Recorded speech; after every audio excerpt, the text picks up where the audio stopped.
Peters. I am an integrative nutrition health coach, a former orthopedic surgeon, and I have a passion for diving into the science of the latest wellness trends so that you know where to spend your time, money, and effort while working towards your healthiest self. Today, we are going to talk about electrolytes, specifically sports drinks and mixes. I recently hiked 1,800 miles of the Pacific Crest Trail, starting in Southern California at the Mexican border, and the fear of dehydration in the desert was real. There was a lot of talk amongst hikers about electrolytes during the hike, and then when I got home, some of the fitness and wellness professionals I follow on social media were really pushing using electrolytes for hydration. It really got me to wondering, what makes a good mix?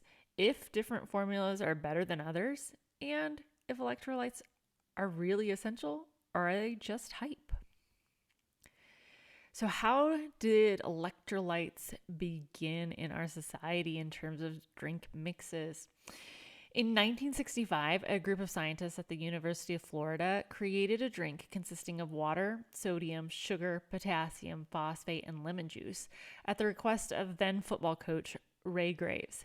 It was designed to help the university athletes by replacing body fluids lost during physical exertion, and they named it Gatorade. The formulation was based on the recommendations of the World Health Organization for an oral rehydration solution, meant to treat children suffering from severe dehydration due to diarrhea brought on by infectious diseases such as cholera and dysentery. Gatorade began to gain recognition after the Florida Gators won the 1967 Orange Bowl. The team credited the drink as contributing to their win. The beverage was branded as Gatorade and continued to gain popularity throughout the 80s and 90s, especially with an endorsement deal with basketball superstar Michael Jordan. The sports drink market ballooned to over $26 billion in 2020.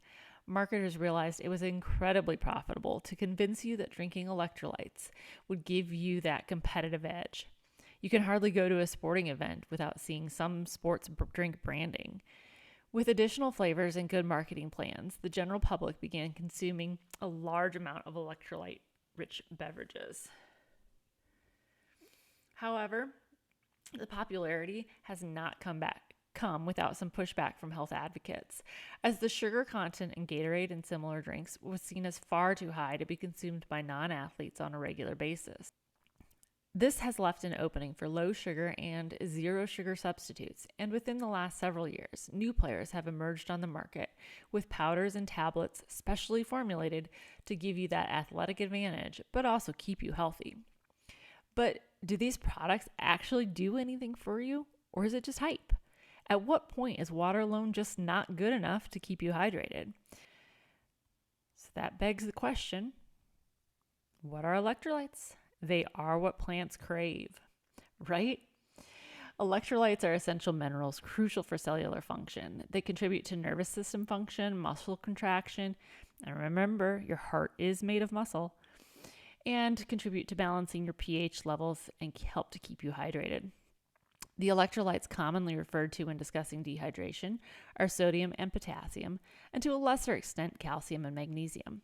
Sodium in particular is commonly thought to be important because of excretion in sweat during heavy exertion. Turns out, for most people, this probably isn't the biggest reason sodium is important in the dehydration discussion, but we'll get to that later. So first, why do we even need to have a dehydration discussion? It's common knowledge that 75% of Americans are chronically dehydrated, right? While this is a great way to convince the public to buy that special water, it just hasn't been borne out in medical literature. The human body is actually really good about taking care of itself, including keeping fluid levels optimal. Admissions to the hospital for dehydration are largely in the elderly. We just don't see average healthy adults getting hospitalized for dehydration, which we would see if there were that many people walking around desperately needing a drink of water. However, there are times when dehydration can occur. If you are sick with vomiting and diarrhea, you can quickly lose water and electrolytes. People who work in extremely physical occupations, jobs requiring thick protective clothing, and working in extreme heat. Think a firefighter, those things can cause dehydration. Also, people who are exerting themselves through exercise for prolonged periods, especially at high intensity or in extreme heat, can lose enough body fluid to become dehydrated. Dehydration effects are usually seen once you've lost about 2% of your body weight. For someone weighing about 150 pounds, this is roughly 3 pounds of water weight, or about 5.75 cups of water. If you really think about it, that's a lot of sweat. So, the person that's doing their recommended 30 minutes of walking 5 days a week, probably not putting out enough sweat to constitute a fear of dehydration. But every body is different in the amount of sweat produced and the activity level required to produce that sweat. So it bears noting the symptoms of dehydration just in case you're worried. Fatigue, thirst, dry skin and lips, dark urine or low urine output, headaches, muscle cramps, lightheadedness and dizziness, and low blood pressure and a racing heart.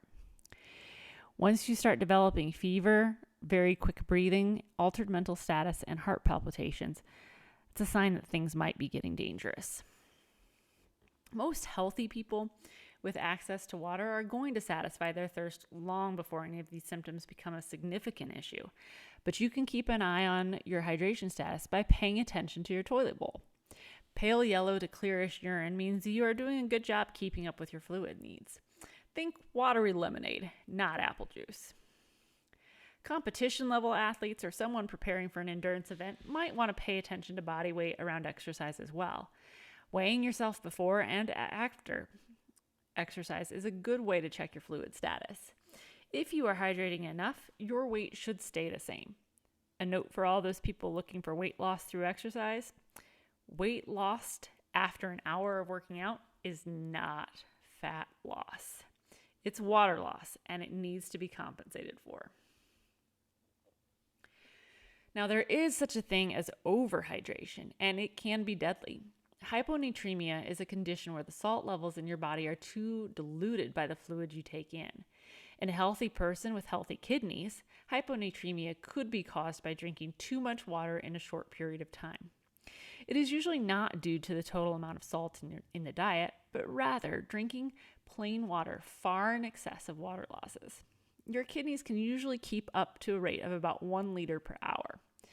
That's why the American College of Sports Medicine recommends drinking no more than 800 milliliters or 27 ounces of water an hour to prevent hyponatremia. In addition, drinking smaller amounts more spaced out is better for hydration than drinking a large amount all at once. If you do not have any symptoms of dehydration or don't have a reason to be overly dehydrated, just drink as your thirst demands without chugging tons of water at one time. Okay, so you sweat a lot. Is more than plain water necessary to replenish body water? Generally, someone who does light to moderate exercise for less than 45 minutes will do just fine with plain water alone. Let thirst be your guide, and you will likely be perfectly hydrated by the end of the day. The National Institute of Medicine recommends the average adult man consumes about 3.7 liters of water and an average woman 2.7 liters. For all of my American friends, think of an Nalgene bottle. That's a liter. Again, everybody is different, and this is an average. In addition to the fluid we drink, water is present in the food we eat. Generally speaking, about 20% of your daily water intake comes from your food. If you live in a warm or extremely dry environment, your needs will go up. If you are extremely sedentary, your needs will go down. All right, let's talk sweat, like real sweat, like those University of Florida football players on a hot day at the end of the summer. We can all picture the athlete, sweat dripping down their face, and understand that they are losing tons of water. However, for most recreational runners with an average race finish time, less than 2% of your body weight is lost to sweat in races under 13 miles or a half marathon. This means most people who have trained appropriately are not going to have significant signs of dehydration at the end of a race in distances up to a half marathon. However, if you're running the Disney half marathon in the heat of Orlando, your water needs are going to go up. Exercise intensity matters as well. Average sweat levels in vigorous activity are between a half to 2 liters per hour. So for a heavy sweater exercising vigorously for an hour, water loss can be up to 4.4 pounds. And remember, the 150-pound person has about 3 pounds of water loss before clinical dehydration starts to set in. But this is at the extreme. But if you are sweating and at levels that might lead to dehydration, should you reach for a sports drink? Well, the answer is unclear, but probably yes, especially if you are worried about your athletic performance. Staying well hydrated during exercise can improve total physical work capacity, increase time to exhaustion, improve power output, and maintain motor skills, as well as mental performance and mood.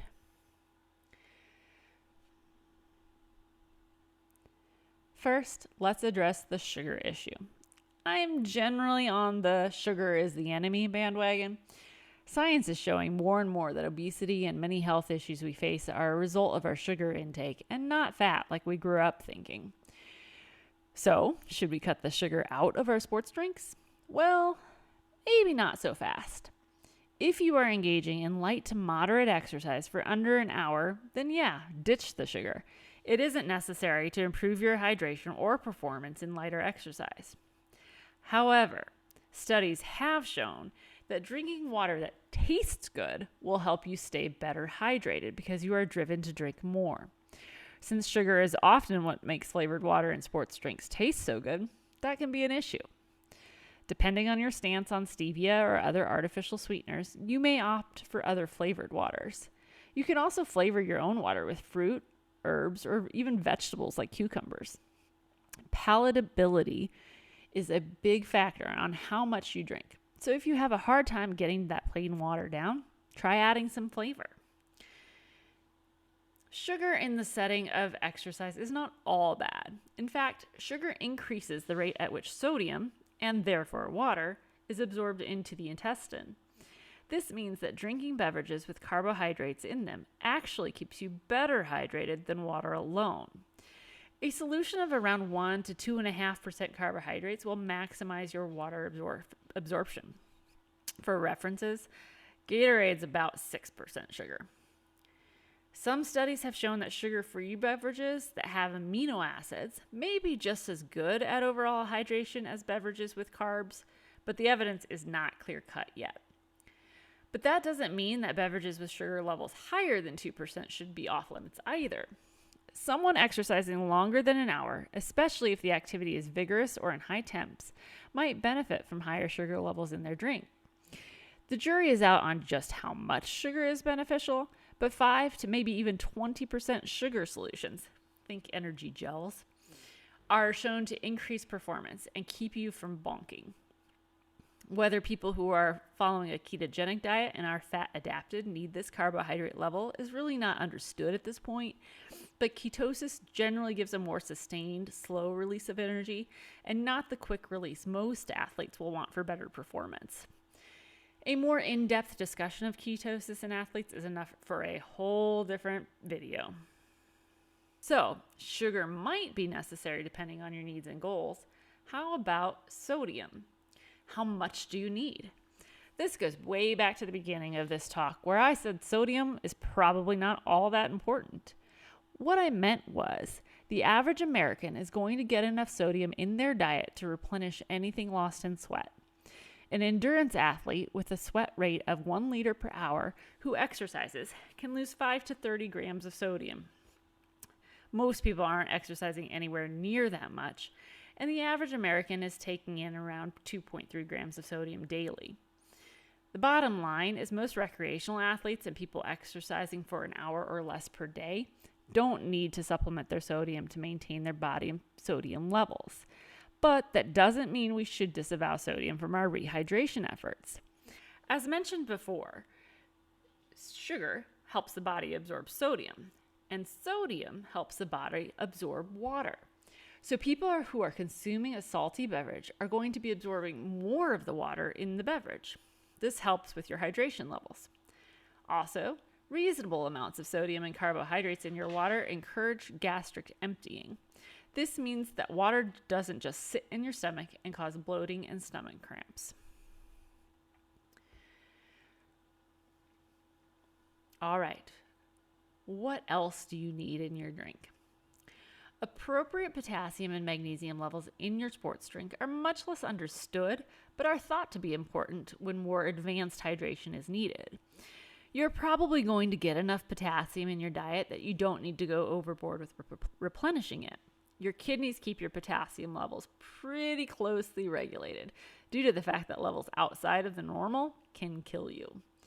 On the other hand, many Americans are probably magnesium deficient, and it takes a lot of magnesium to cause a problem, so additional magnesium in your drink is probably a good thing.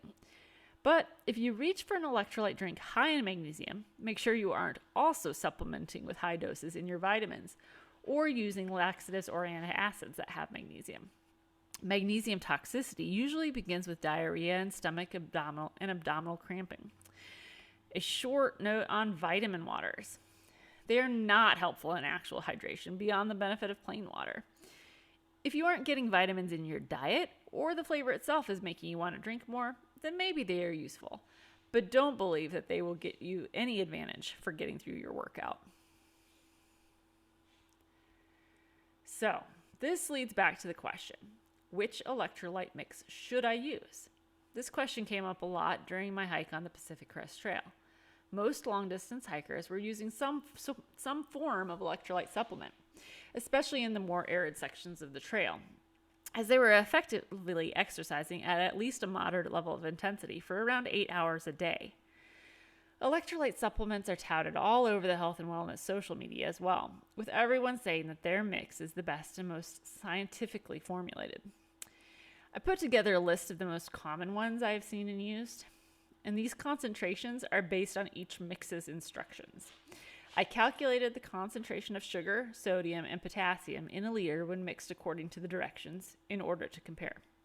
However, depending on your specific tastes, you may like them more or less concentrated. For instance, I used liquid IV while long distance hiking, but instead of the 16 ounces of water recommended for a serving, I preferred the taste when it was a little more diluted, mixing one serving into a whole liter of water. Therefore, I was getting a liter of water, but with less concentrated mix. If you mix your electrolytes differently than what's prescribed in their directions, this could change the absorption rate and level of hydration achieved. Ultimately, you need to tailor the drink you use to your individual needs, and that may be different on a day-to-day basis. Some days plain water may be best, but on a marathon race day, that full sugar Gatorade might just be your best option. So here are the takeaways for today. For most people, exercising 30 minutes a day at light to moderate intensity, plain or a flavored low sugar water is a reasonable way to stay hydrated. For high intensity exercise lasting more than 45 minutes, or moderate exercise lasting longer than an hour, electrolyte mixes will do a better job than water at keeping you hydrated. Low but not zero sugar mixes are adequate unless you are trying for every competitive advantage, and then a higher sugar mix might be better depending on your needs. Electrolyte mixes with amino acids instead of carbs might be just as good at hydration, but the science is not definitive. With a well-balanced diet, you probably don't need to reach for electrolyte mixes just to supplement your mineral intake. And hydration needs are individual. They're very personal and they depend on your sweat rate and level of exertion, as well as the environment that you're in that day.